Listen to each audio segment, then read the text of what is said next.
Ayan, all good sa mga boss. Nakikabit na natin. Saktong-sakto lang din dito sa ating lagayan. So, try natin i-start yung engine.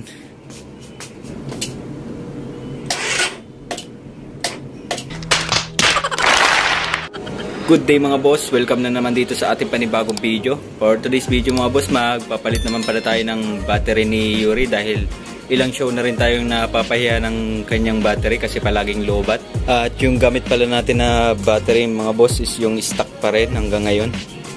At 2 years na rin natin gamit yan. So kahit i-charge na natin ang i-charge is nalolobat pa rin. Kaya kailangan na talagang palitan. So try natin i-start yung engine.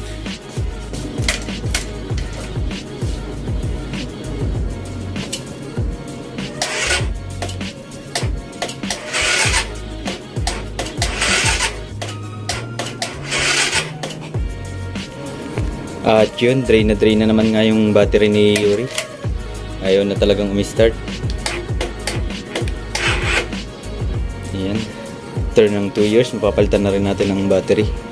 At ito pala yung gagamitin natin na battery mga boss. Ayan, nakabox pa siya. Nabili pala natin to sa Shopee. At nabuksan ko na rin to kahapon. Meron siya mga kasamang terminal, bolt.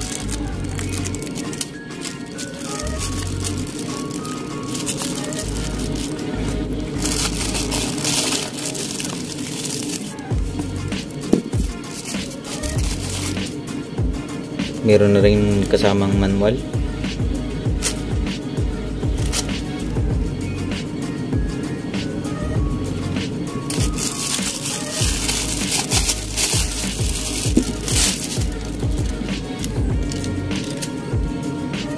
Pitts bike. Meron pala siyang voltmeter mga boss.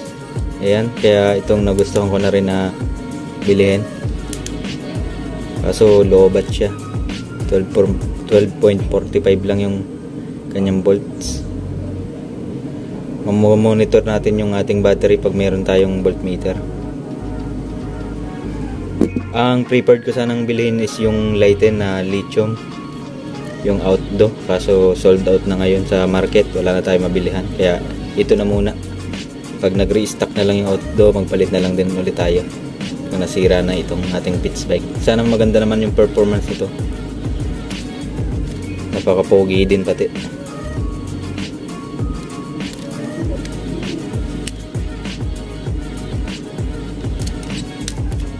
So yun mga boss, ikabit na rin natin to kay Yuri.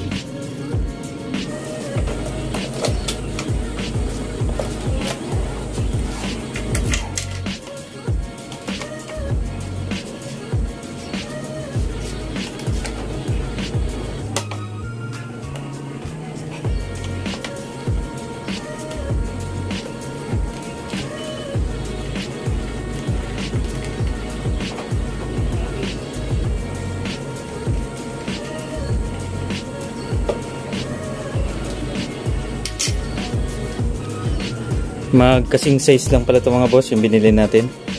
Ang size pala nito is yung 5L. Ka-size lang din yung size stock natin.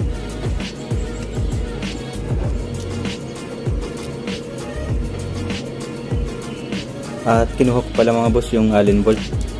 Yun ang gagamitin natin dito sa ating terminal para mas pogi lalo.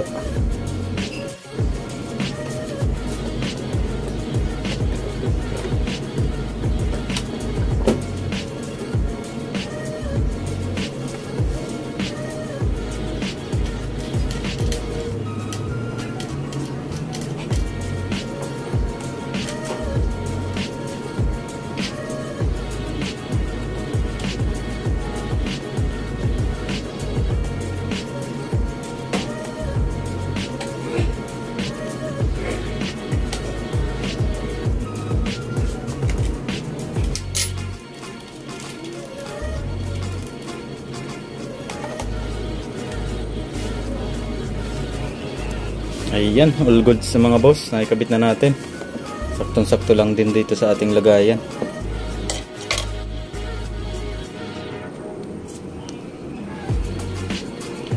Pogi ng ating battery.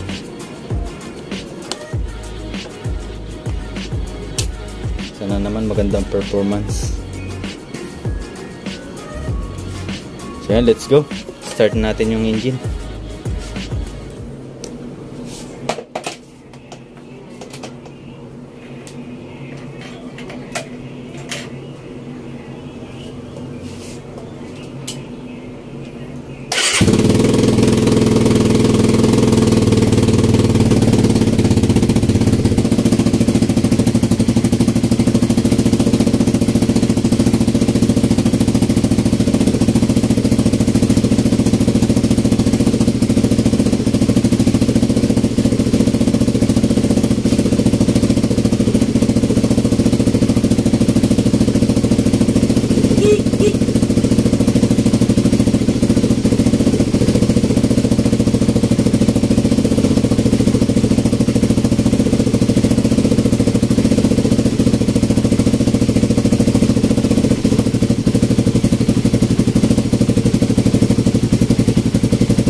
All goods yung ating battery mga boss. Gumana na rin.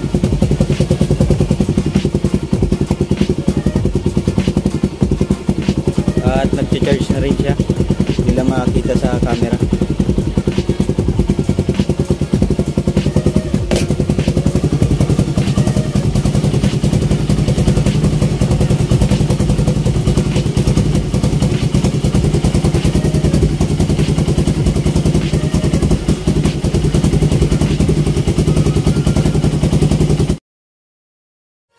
So yun lang mga boss, hanggang dito na lang pala ating video. Maraming salamat sa panonood, at sa mga gustong sumubok din pala nung pitch bike na binili natin, ilalagay ko na lang dito sa comment section yung link ng Shopee na nabila natin. At gagawa din pala tayo ng video mga boss sa pitch bike na CDI na programmable. Wag ta-try tayo, pupunta tayo dun sa kaibigan natin. So try natin gawa ng video yun mga boss.